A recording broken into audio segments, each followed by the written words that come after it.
What's up, everybody? Happy Wednesday. Hope all you're having a great day so far. Getting into this episode of GH. Kiki and fucking Ava. Let me tell you something. That scene was intense. Everybody in the bar was looking. Maxie, Nina, Alexis, Julie.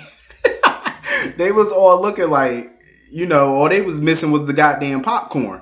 Because that was some shit to watch right there. Now, that's some drama for your ass. Let me tell you something. I get both sides here. On the one hand, I understand where Kiki coming from. She is sick and tired of her mother's shenanigans. She's tired of her bullshit. Ava done fucked up and called the priest or the church.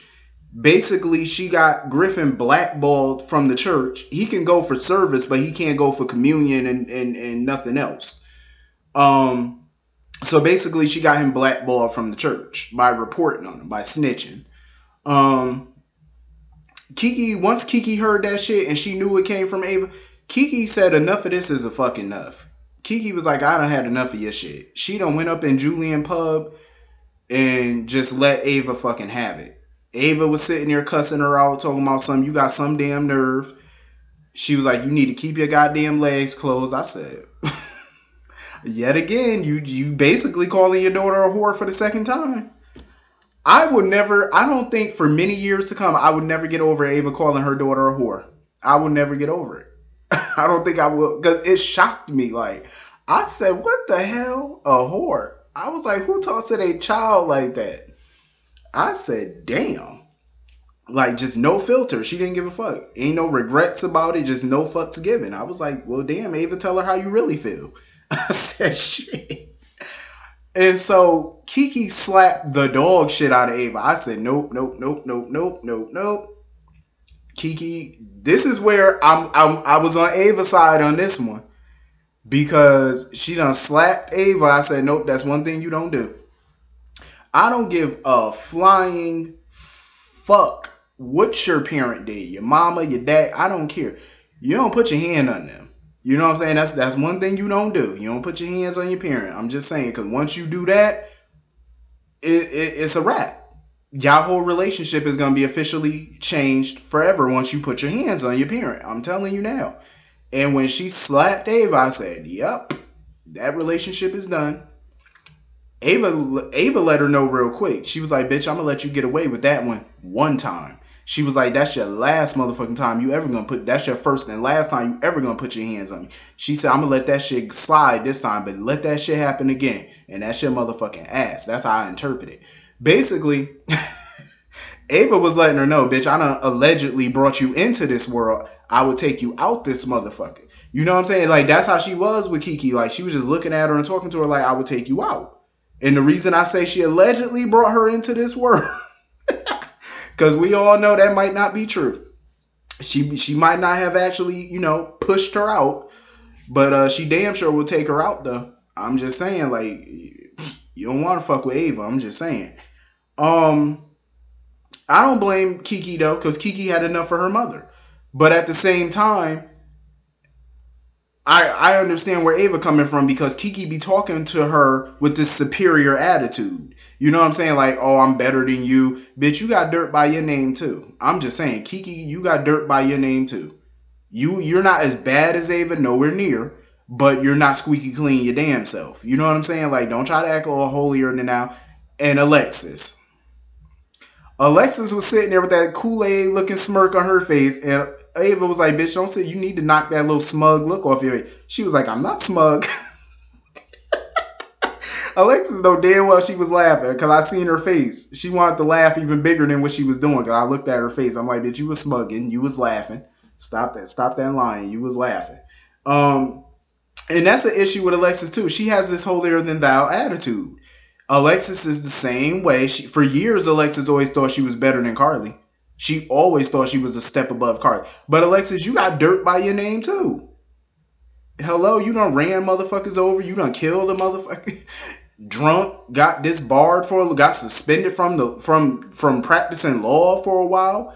I said, shit, you got dirt by your shit too. You ain't squeaky clean. You teamed up with Luke to kill Helena. You are not squeaky clean. You got some demons too. You are not clean. I'm just saying, like her with this little superior attitude, I say, y'all are no better than Ava. Are y'all worse than Ava? No, but y'all no better than her either. You know what I'm saying? Like they need to wipe that smug look. Maxie. Maxie was another one. Sitting there talking about, oh, it couldn't happen to a more deserving person when Kiki slapped Ava. I'm like, Maxie, you are the last person to talk to. Come on now. You got dirt behind your name too. Don't try it. See, that's what I'm talking about. All these people that's judging Ava, y'all got dirt and shade behind y'all name too. Y'all got scandal tied to your name too. So who is y'all to judge her? Like I said, they're not worse than Ava, but they're not better than her by any means. I'm just saying, keep it a buck. Um, but like I said, I see where both Ava and Kiki are coming from. Nina, I applaud Nina. Nina gets a standing ovation from me. You want to know why? Because it shows character growth. Nina has showed the most character growth out of probably any new character that we've seen in the last 5 years. She shows so much character growth. And the reason I say that was she cannot stand Ava. She hate that bitch. And here she is standing out there. She wasn't gloating. She wasn't smiling. None of those things. She wanted to give Ava advice. And this is a chick that she can't even stand. She hate her. But she was the bigger person. You know, she was sitting there giving Ava all this advice, basically letting her know, yo, my mother just died. She was like, you know, and my mother was a horrible woman. You know, just letting her know. And Ava didn't want to hear nothing Nina had to say. And let me tell you something. I understand Ava don't like Nina either, for obvious reasons. But this woman was big enough to try to, you know, let you know you shouldn't throw away what little time you have with your daughter. Not little time, but you know, we don't know what's going to happen tomorrow. Like I said, we might not be here tomorrow. You know, tomorrow ain't promised. So don't throw away what time you have with this bullshit. You know, try to make peace with your daughter before it's too late. Because like she said, you may not get another chance with Kiki. You know what I'm saying? Don't ruin whatever. If you do have a slither of a chance being in Kiki's life, apologize. And in my opinion, Ava does owe Kiki an apology for a number of things. And Kiki owes her mother an apology. Even though I don't think Kiki will apologize, but she does. She owes her an apology. They both do. And they need to put this behind them, even though they won't. But my issue with Ava today, and I love Ava. Everybody know that's my girl. But she was downright fucking rude to Nina. Downright disrespectful and rude. Here this woman is being so compassionate towards you, being nice towards you, giving you some helpful advice, and you're being a straight up bitch to her, talking about, oh, you don't have children. You're never gonna have children. Let me tell you something. Nina is a saint. You know, and the reason I say she's a saint is because for Ava to sit there and say that to her, and she's sitting here being nice to you, and you're a bitch that she don't even like, and she's still sitting here being nice to you. Nina should have knocked her ass out. I'm just saying, because that was some cruel shit to say, that you're not a mother, you're never going to be a mother. And it was so funny because when Nina was talking to Ava, she was like, how could you do that to your own daughter? Like, that's your flesh and blood. When she said that, I noticed the look on Ava's face when she said that's your flesh and blood. I said, I said, I don't know, Nina. I don't know. You better go ask Dana. You might want to go to the clinic and go ask Dana, because Dana don't lie. DNA, she don't lie. I'm just saying, you might want to do it. And of course, Griffin moved into the building that Kiki lives in, which basically is a dump. Not a dump, but it's like, it ain't up to par, so to speak. I mean, shit, they AC keep breaking and shit. It was so funny to me because Lucy was his realtor.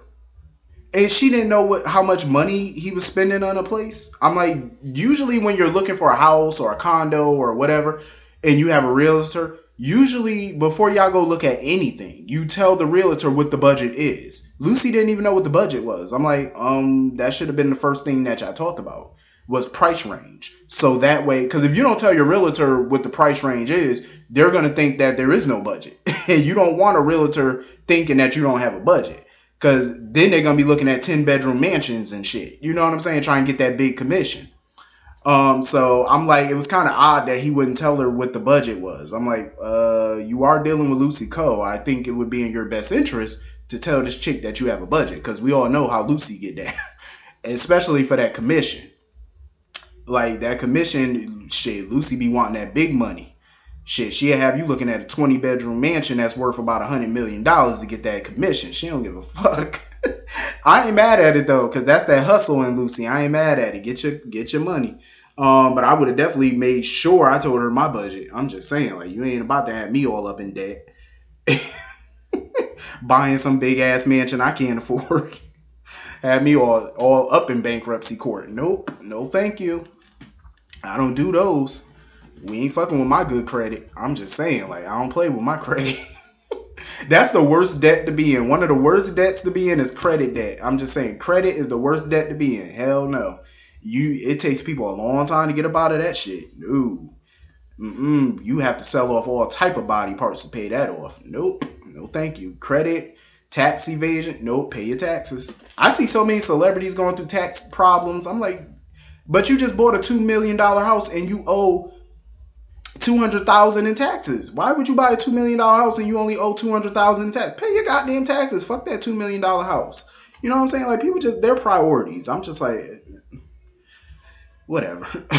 Like, celebrities kill me with their money. I'm like, I'll be like, you know what? Whatever. It's your money or lack thereof. So, wild out. So anyway, we all know they probably gonna end up together, Kiki and Griffin. I'm like, well, writers, it's clear that that's probably what y'all want, so go ahead and make that happen. Same thing I said about Peter and Maxie. Like, they might as well just put them together at this point. You know what I'm saying? Because that's clearly what they're trying to do. And you can see it all over Maxie's face that she has an interest in Peter at this point. And he clearly has an obsession with her. Like, but Lulu, she does get kudos from me today. Because, minus her big ass mouth, because she sat there and told Peter, oh, Maxie's confused. Shut up. I was like, shut up. There you go, telling her business. Shut up.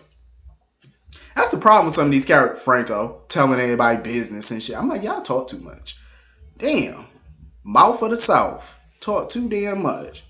Damn. You tell somebody your business, that should be all over the town before the 5 o'clock news come on. Like, for real, like, she just told you that she was confused about her feelings for Peter, and here you go, sitting there flapping your gums. I said, I knew she was going to let it slip. That's Lulu for you. And not a shock, not a major surprise, but I was like, damn. As soon as she said Maxie was confused, I said, here we go. Another one running their mouth. Damn, can't hold water in that town. I said, shit. But anyway, I'm glad Lulu basically checked Peter when it comes to the Ryan Chamberlain story. Like, because she's making sure that Felicia's not exploited. Kevin is not exploited. She's just making sure that the people, the victims and stuff, are just not exploited. You know, they're telling a tasteful story. You know, she don't want to be like no gossip tabloid telling all these little random stories and false information. She wants to make sure this time around she has her facts. It's tasteful. Everybody's happy with it. I said, see, Lulu, this is what you should have did months ago. You know what I'm saying? This is what you should have did, but kudos to you. I don't know if it's fully going to work because this is Lulu, so I'm willing to give her the benefit of the doubt one last time. Hopefully she don't fuck it up and do her due diligence this time, please. So anyway, moving on from that. Michael and Carly, listen, Carly. I respect the fact that she's there for her son, but she was kind of annoying me a little bit today. Because at first she thought Michael was moving to Chicago or whatever, because he's setting up an office in Chicago. I'm like, that's, hello, ELQ is an international company. Of course he's setting up an office somewhere else. All international companies got offices everywhere. All over the country, all over the city, states. They got offices everywhere. That's what they do. That doesn't mean he's moving. He's the CEO. He has to do stuff like that. So Carly basically feel like he's just using work and stuff as an excuse to not grieve for the baby or whatever. I'm like, he is grieving. He's grieving in his own way. Carly needs to back the fuck off. Like, I love that she's there for him, but she needs to understand sometimes when you're there for somebody, sometimes they just want you to be there. You know what I'm saying? Like, shut up and listen if they want to talk. You know what I'm saying? That's what he wants. It's like he doesn't need you to keep giving him advice about this, and that. Like, just be there. Like, be a statue. You know what I'm saying? Just shut up and don't do nothing. Don't move. Just sit there. Sit next to him. You know, just zip it, throw away the damn key. until he ready to give you the key and unlock it. Just be quiet. Like, that's what he wants. Like, it's like, just back off. Let him grieve how he wants to grieve. And there's nothing wrong with him throwing himself into his work. First of all, he's the CEO of a big company. He's a board member of a hospital. How much time do you think he could take off? You know what I'm saying? Like, these companies don't really run themselves. Like, I mean, he got a bunch of executives and stuff, but they do need his approval on things. So it's not like he can just take months and months off to grieve. He can't. You got to get back to work at some point. So it was like, she just needs to back off a little bit. Like I said, I love that she's there for him. My whole thing is she kept pushing the whole therapy and counseling, grief counseling on him. But it's like, the thing is, don't give somebody advice that you're not taking. Her son died 2 years ago. Her other son, Morgan died 2 years ago. She did not go to grief counseling. She didn't go to therapy for it. So if Michael wants to go to therapy and grief counseling, let him do it when he wants to do it. You can't keep telling him, oh, go there, go there, go there, go there, go there. Talk to Kevin, talk to somebody. He's going to do it when he's ready. You can't force that. There's no time limit on grief. Let that man grieve how he grieve. Let him do that. So, they see Lucas with baby Wiley and stuff like that. And Lucas got a patient to go see. So Carly and Michael basically babysit the baby for a minute. After Michael leaves and Lucas comes and get the baby, the doctor pretty much tells him, the pediatrician tells him that she saw something in Wiley's test results that has her concerned. I said, so this might be how we find out about Michael being a father. I don't think so, but I think it's another red herring, but I digress. I hope so, because it's time to wrap this storyline up. I'm not a fan of baby switch storylines. Like, I'm really not. So anyway, moving on from that, Alexis talking with Julian about Christina. I totally understand why Christina don't tell Alexis nothing. Even Julian told her that she's a little judgmental, because you are. You're judgmental. And I think he was being polite when he said a little bit. She's judgmental a lot. And that's just her character. That's how she is. She's very judgmental. Like, that's why Christina doesn't talk to her, because she feels like her mother is judging her.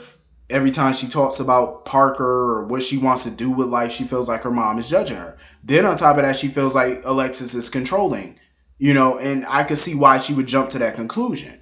Because here go Alexis at Julian's trying to get him, wondering why Christina is working for him or whatever. I'm like, your daughter is an adult. She can work for whoever she wants. And Julian initially didn't even want to hire her. But he had no choice. She's a good bartender. He was short a bartender, so clearly he needed her. Whether he wanted to or not, he needed it. So yeah, Alexis, she just needs to chill. Like, that's why, Christina, she likes talking to Sam more, because Sam doesn't judge her. Like, Sam sits there and listens to everything Christina has to say, and then she gives her input. That's not judgmental. It's not biased. Sam tells her like it is. That's why she likes talking to Sam. Alexis just needs to chill. For me, I still see a little bit of chemistry between Julian and Alexis, but I'm at a point right now where I would be okay if they did not get back together. If they got back together, cool, but if they don't, I'm okay with that too. Because at this point, it's like, whatever. I can understand why Julian didn't tell Ava about, the body in the basement and stuff. I can understand why she didn't tell her that. Why he didn't tell her. Because we all know she's going to use it to her advantage to blackmail Sonny, or probably take him to family court. Because, if she find out Sonny's connected to it, she going to run her ass right to family court and file for full custody of Avery. We all know she will. That's the type of person Ava is. We know it. So anyway, Valentine, they got the DNA test because the girl, Sasha, took the DNA test. So now he got to run it at GH, at the independent lab. That's what Valentine wants Curtis to do. Take it to a lab and also take it to GH. So that way they can have definitive proof. And see if this girl is Nina's child. Because Valentine was like, if she is Nina's child, he's going to automatically tell Nina. He's just waiting for the results. Valentine brought up a good point, though. Had he told Nina right now, she definitely would have went to talk to the girl and stuff like that. The girl would have rejected Nina, and Nina would have been hurt. He right. You got to get definitive proof first. Because you don't want to just turn this girl world upside down and turn Nina's world upside down without 100% knowing. You know what I mean? Like, you just don't want to do that. But hopefully, I just feel like Kiki is definitely gonna turn out to be Nina's daughter. I have that feeling. Like, I don't know. I just feel it. Especially after today, I'm more convinced. Like, I can't help it. I'm even more sold on it. You know what I mean? And storyline wise, it kind of makes sense. But even if they bring on somebody different to play her daughter or whatever, I'm cool with that too. That's fine with me. All in all, at least Curtis got a big bonus. And I'm pretty sure it's a lot of money, probably a few G's. I would have been happy to get that check. Shit, I would have skipped my happy ass right on up out of there and cashed that check. You wouldn't have had to tell me twice. I would have been up and out. Um, so anyway, this was a solid episode today. Hit the comment section. Let me know what y'all thought about it. Smash that like button, and I do mean smash it as hard as you can. And I will see you all tomorrow. Have a wonderful day. Peace.